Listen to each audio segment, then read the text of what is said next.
Ternyata apa yang setiap kali dihidangkan oleh Agus, oleh Juli, ada sosok genderuwo yang sedang jongkok, dan jongkoknya itu dengan keadaan seperti sedang mengeluarkan kotoran, dan itu terus menerus. Dan di antara ayam penyet yang dihidangkan itu ada cairan kotoran.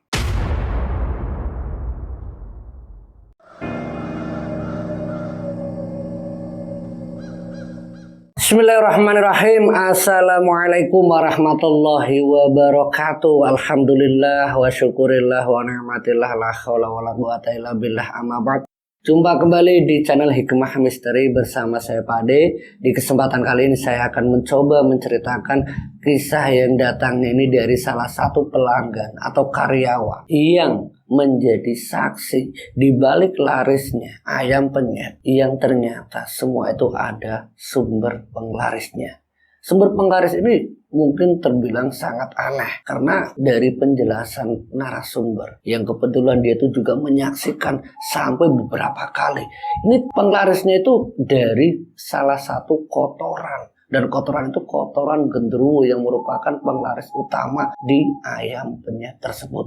Nah, bagaimana kelengkapan ceritanya? Tidak usah lama-lama, kita langsung masuk ke Hikmah Misteri. Sebut saja namanya Mas Juli. Dia menceritakan satu pengalaman di mana dia bekerja di salah satu warung lesehan, yaitu ayam penyet. Di tempat kerja ataupun tempat usaha ayam penyet yang dimiliki oleh Pak Asep, salah satu usaha warung penyet ini terbilang sangat luar biasa hasilnya. Tapi di balik laris manisnya ayam penyet yang dihidangkan atau yang disediakan oleh Pak Asep ini dari beberapa karyawan, yang tak lain di sini ada narasumber yaitu si Juli dan juga Agus. Ini ada dua kesaksian yang waktu itu sempat membuat Agus ataupun Juli ini saling berdebat. Apa iya seorang Pak Asep ini menggunakan media penglaris? Bahkan kabar-kabarnya bukan hanya penglaris tapi pesugihan. Apa benar? Kedua karyawan ini waktu itu masih mencoba untuk menelusuri walaupun secara tidak langsung. Tapi yang namanya keburukan atau yang kita sebut di sini hal-hal yang tidak wajar pasti akan terbongkar juga tentang aibnya. Yang tak lain di sini adalah usaha warung ayam penyet milik Pak Asep. Dalam perjalanannya atau sebagai karyawan yang bekerja di warung makannya Pak Asep yang kurang lebihnya sudah hampir 1 tahun. Di tahun pertama itu ada beberapa cerita yang mungkin pertama kali Pak Asep ini memanggil Agus karena Juli yang merupakan karyawan utama, karyawan pertama. Nah, Agus ini yang diceritakan oleh Juli itu setengah tahun setelah Juli ini bekerja. Nah, di dalam usahanya Pak Asep, Juli itu ya sempat merasakan ketika warung itu baru pertama kali buka. Itu terbilang ya cukup biasa sajalah. Walaupun sudah diadakan namanya sifat promo, sudah diadakan dengan diskon ataupun harga miring. Memang di situ lancar. Tapi semuanya itu tidak mengundang orang itu balik kembali ketika harga sudah normal. Nah, disinilah Pak Asep mulai memperlakukan atau menjalankan sesuatu hal yang mungkin membuat Juli itu sempat bertanya-tanya. Karena secara tiba-tiba Pak Asep bersama dengan istrinya, sebut saja namanya Bu Lastri. Nah, Bu Lastri ini sempat meminta sama Juli untuk kamu mengurusi warung ayam penyet milik suaminya yaitu Pak Asep. Kata Juli, mereka berdua ini sempat mau pergi ke salah satu tempat. Yang tempat itu adalah ke salah satu dukun atau orang pintar. Kata dari istrinya itu Bu Lastri. Itu secara langsung dikatakan ke Juli. Nah, waktu itu Juli sempat menanyakan, Bu, maksudnya apa Bu mau ke orang pintar? Ya, kita kan lagi usaha, ikhtiar, nyari sababiyah. Biar warung makan, ya biar hasilnya kamu juga ngerasakan. Kalau laris kan kamu juga dapat bayaran lebih. Disitulah Juli mengiyakan. Singkat cerita, Juli ini akhirnya mengurusi warung makan milik Pak Asep. 1 minggu sepulang dari dukun atau orang pintar itu, Juli diminta untuk menaruh sesuatu di gerobak tempat hidangan atau menu makanan yang berupa ayam penyet tadi. Yang awalnya itu hanya sebuah gerobak biasa. Itu pertama kali buka, yang baru berjalan sekitar 3 bulan. Ini belum ada Agus. 3 bulan pertama, sewaktu Asep ini diminta untuk menaruh sesuatu yang berupa jimat, ini hasilnya waktu pertama, seminggu pertama itu memang ada pergerakan. Tapi tidak lebih baik dari sebelumnya ketika ada promo. Ya masih standar-standar saja. Kalaupun ada kenaikan tidak terlalu signifikan. Nah ini yang membuat Pak Asep itu kurang greget. Tapi menurut Pak Asep, banyaknya lapak yang ada di sekitarnya ini menjadi pesaing bagi warung makan ayam penyet milik Pak Asep. Walaupun sudah menggunakan media jimat yang datang ke dukun yang selama 1 minggu, tapi Pak Asep ini masih kurang yakin. Sampai 1 bulan semenjak jimat itu ditaruh di salah satu gerobak ayam penyet yang dilakukan oleh Juli, yang diminta oleh Bu Lastri, Pak Asep ini meminta sama istrinya untuk pergi lagi ke salah satu dukun lagi, tapi bukan dukun yang pertama. Nah waktu itu Bu Lastri sempat izin lagi sama si Juli, kamu urus saja ayam penyetnya, semuanya kamu urus, dan kalau perlu kamu panggil salah satu teman kamu atau siapa yang bisa bantu kamu. Nah disitulah awal mula Agus itu diajak. Nah Agus ini, sedikit cerita tentang Agus. Agus ini adalah salah satu anak dari salah satu praktisi di kampung atau tempat tinggalnya si Juli. Nah yang diceritakan Juli itu memang sedari kecil, dari dia sudah duduk di bangku SD, SMP sampai dia itu lulus di bangku SMA. Waktu itu kebetulan Agus ini lagi nyari kerja dan dia juga sudah nganggur sampai hampir 1 tahun tidak dapat pekerjaan semenjak lulus di SMA. Nah Agus ini diajak sama Juli untuk bekerja di warung lesehan ayam penyetnya milik Pak Asep. Tapi ketika pertama kali datang, nah ini cerita tentang Agus tadi. Agus ini bisa melihat hal-hal gaib atau bisa dibilang melihat makhluk astral, itu sudah hal biasa bagi seorang Agus. Nah waktu itu ketika pertama kali diajak oleh si Juli, Agus yang pertama kali diajak ini melihat ada jimat yang ditaruh Juli di gerobak menu makanan. Nah di situ Agus sempat nanya, Juli itu untuk apa? Itu untuk penglaris, kata si Juli ke Agus. Kok penglaris kayak gitu sih? Penglaris kan harusnya kita berdoa, berikhtiar, bermunajat. Kok pakainya kok semacam kayak jin kayak gitu? Itu Agus ketika pertama kali datang itu langsung ngomong kayak gitu. Tapi waktu pertama kali datang ini kan memang gak ada Bu Lastri ataupun Pak Asep. Nah Juli ini sempat bilang sama si Agus, ya pokoknya kamu kerja-kerja saja di sini Gus. Kamu jangan terlalu banyak bilang hal-hal yang kayak gini. Ini urusannya bos kita, Pak Asep sama Bu Lastri. Nah bos kita di mana Juli? Kata Agus, bos kita itu lagi pergi, lagi nyari sesuatu. Nah Agus ini akhirnya bekerja bersama Juli sampai mungkin setengah bulan. Pak Asep dan juga Bu Lastri itu pulang. Nah kepulangannya ini tiba-tiba yang dilakukan oleh Bu Lastri ini tidak seperti biasanya dia meminta si Juli untuk menaruh sesuatu seperti jimat atau lainnya.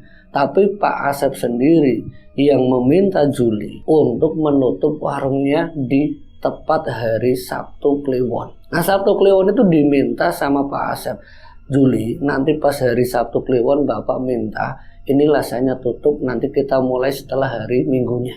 Kenapa Pak?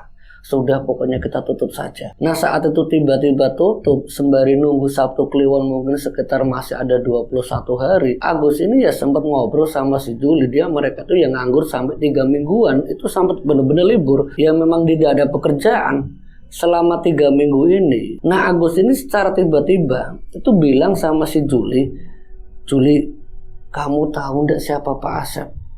Itu kan bos kamu. Tapi kemarin saya melihat Pak Asep itu kok kayaknya seperti dia itu punya sesembahan. Ya maaf ya, apa benar dia itu pelaku pesugihan? Gus, kamu bilang sembarangan sih Gus.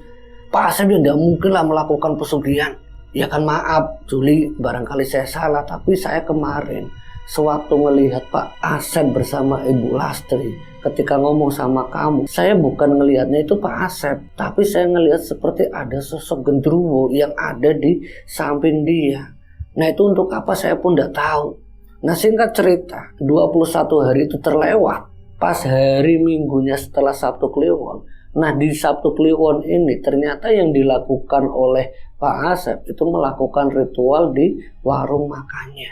Nah hari Minggu ini mulai buka, Pas hari pertama buka, Agus sama Juli ini keteteran. Pelanggan itu dari mulai buka sekitar jam 2 siang sampai malam jam 11 malam itu tidak pernah berhenti. Sampai mereka itu merasakan ini harus cari karyawan lagi. Karena tidak mungkin 2 orang dibantu oleh Bu Lastri sendiri. Ini masih keteteran. Jelas sangat keteteran karena ya banyaknya orang yang saling ngantri. Dan singkat ceritanya, satu malam itu sangat keteteran. Nah Juli ini bilang sama Pak Asep, ini kalau keadaannya malam pertama seperti ini, hari pertama seperti ini, kita esok itu paling tidak kita harus butuh karyawan lagi Pak. Ya sudah, kamu cari saja. Saya percayakan warung ini sama kamu.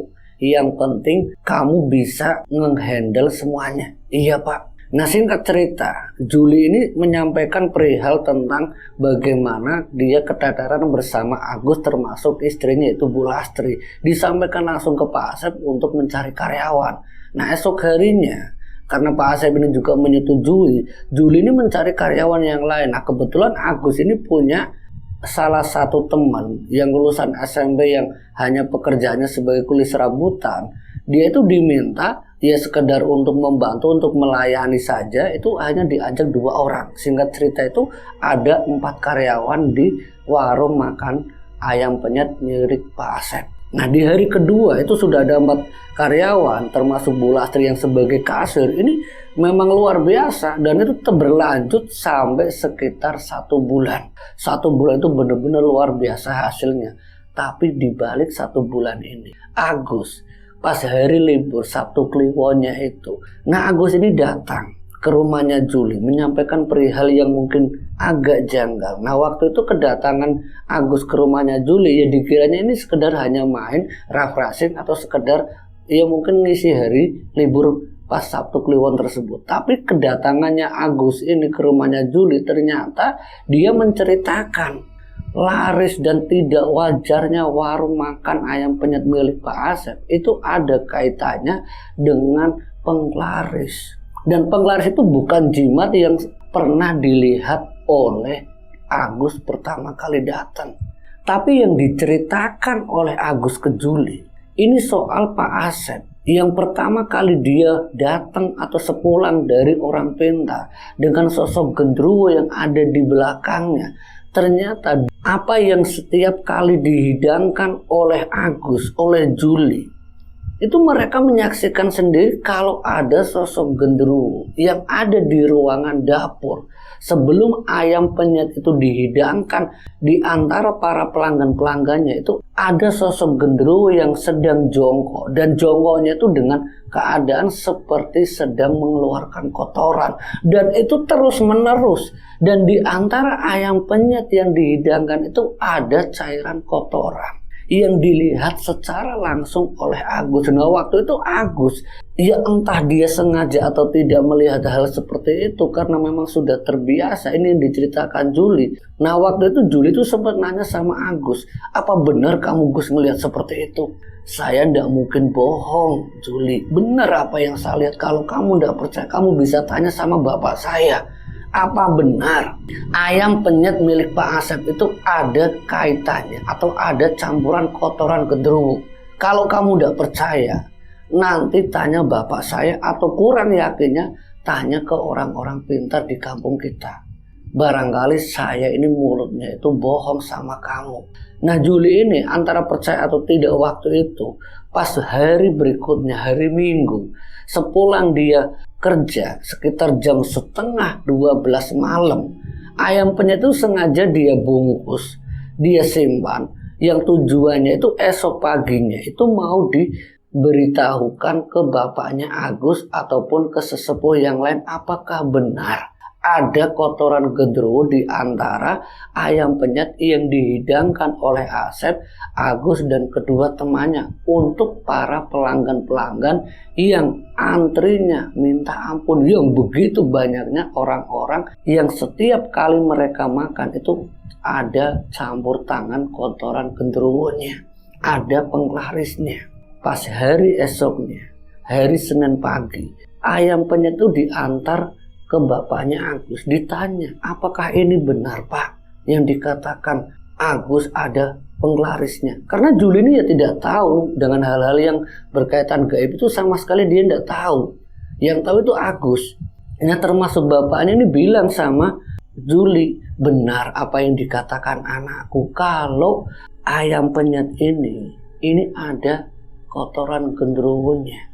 Dan cara menghilangkannya ya kita harus berdoa.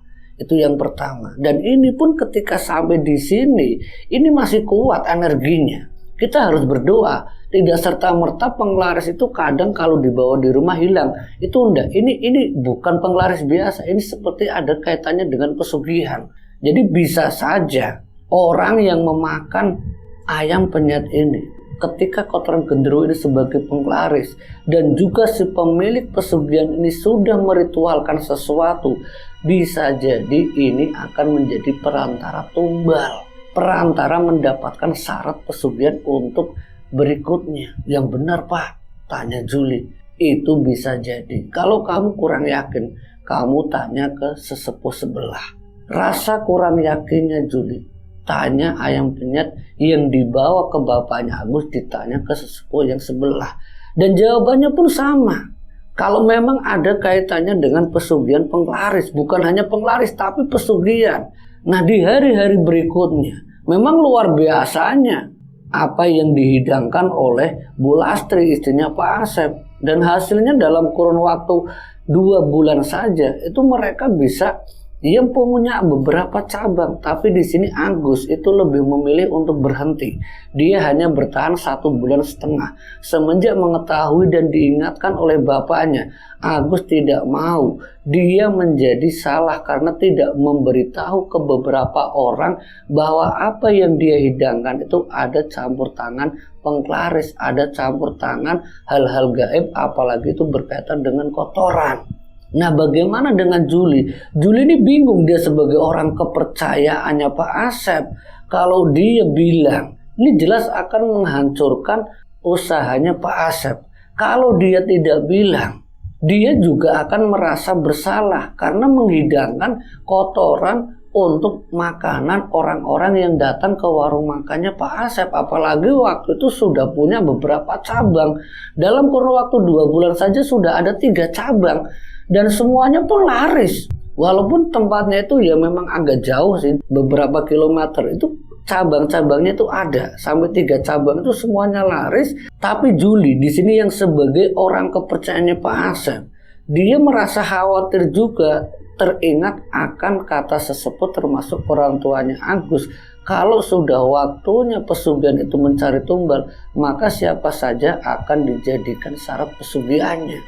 Nah, waktu itu sekitar hampir 1 tahun, mungkin sudah waktunya Pak Asep ini mencari syarat pesugihan atau tumbal. Nah, waktu itu Juli yang sudah tahu kalau pesugihan itu pasti ada tumbal, Juli itu pura-pura tidak tahu. Tapi dibalik rasa tidak tahunya Juli ini, apa yang dilakukan oleh Pak Asep ke beberapa karyawan-karyawan yang lainnya, Pak Asep itu memberikan beberapa inventaris, termasuk motor sebagai sarana transportasi, gaji yang juga dilebihkan.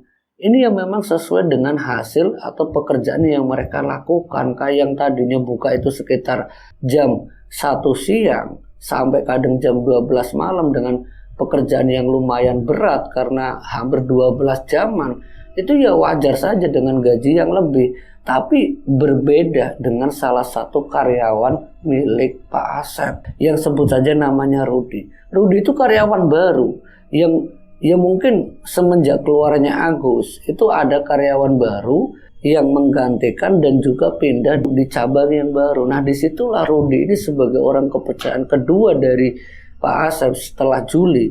Rudi ini diberikan inventaris berupa motor, berupa gaji yang tunjangan yang lebih. Ini membuat Rudi ini merasa bangga diri, merasa sangat senang karena dia bekerja dengan Pak Asep, orangnya itu dermawan, orangnya baik hati, segala kebutuhannya itu selalu dipenuhi. Di balik kedermawan ini ternyata ada maksud yang lain, yang tak lain adalah ingin menumbalkan karyawannya. Dan itu benar-benar terjadi semenjak buka cabang. Belum ada setahun buka cabang itu, tapi sudah menumbalkan orang yang tak lain adalah Rudy sendiri.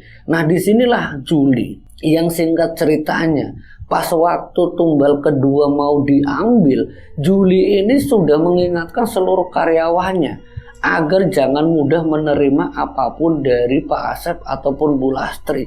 Karena yang dikhawatirkan terjadi pada kalian semua seperti yang dialami oleh Rudy yang sudah meninggal karena dijadikan tumbal. Walaupun banyaknya karyawan di sini tidak percaya begitu saja, tapi Juli yang sebagai orang pertama, orang yang ikut dengan Pak Asep, dia tahu betul apa yang dilakukan Pak Asep dan Bu Lastri yang awalnya hanya menggunakan jimat, dan yang kedua setelah dia pergi lagi yang ternyata dia menggunakan pesugihan. Walaupun diketahui dari Agus, tapi keyakinan dari Juli ini meyakinkan seluruh karyawannya Pak Asep yang singkat ceritanya ketika tahun kedua untuk mendapatkan tumbal, Pak Asep itu kelabakan. Dia malah mencari tumbal yang dia inginkan itu adalah beberapa pelanggan tetapnya. Tapi syukur alhamdulillah yang terjadi pada pelanggan tersebut itu tidak terjadi apa-apa, justru malah ke pihak keluarganya sendiri, yaitu keluarganya Pak Asep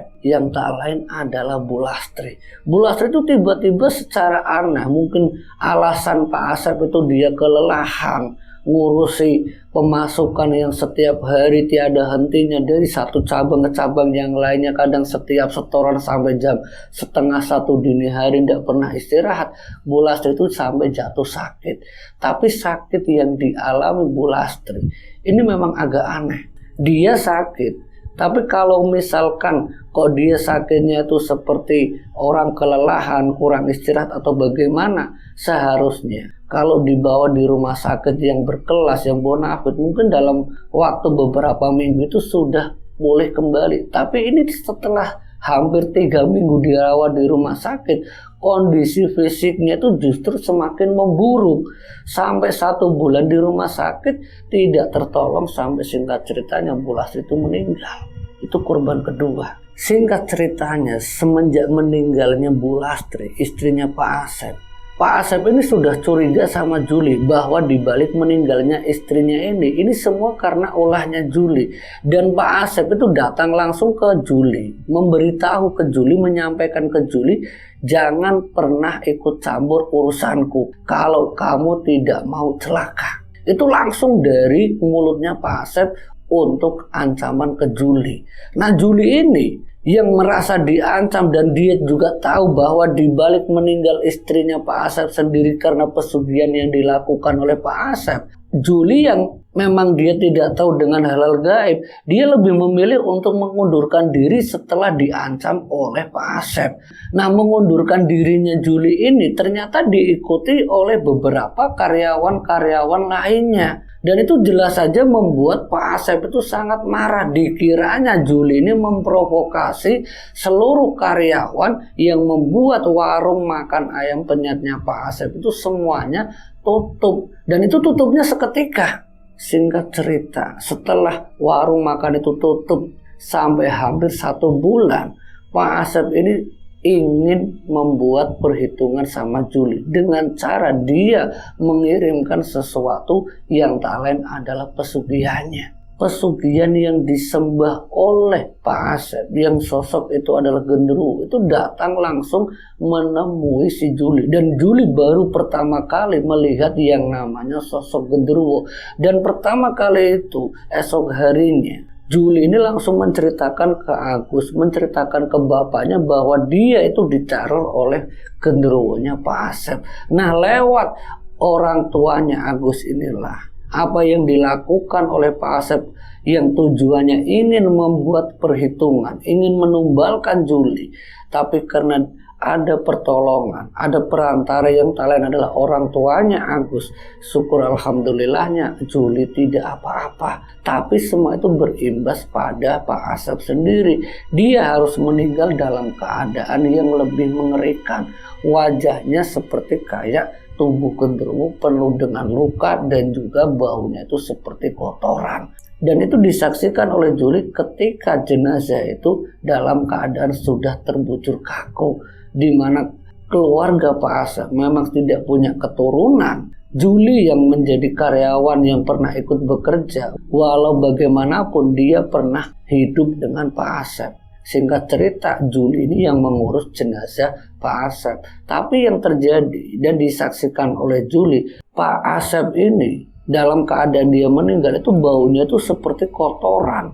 Dan kotoran itu aneh, ini bukan kotoran manusia, entah kotoran apa, itu bau dari tubuh Pak Asep. Itulah yang terjadi pada pesugihan kotoran genderuwo yang disembah oleh Pak Asep. Semoga dari kisah Juli ini kita bisa ambil hikmah dan pelajarannya. Saya Pak Ade, akhirul kalam, wassalamualaikum warahmatullahi wabarakatuh.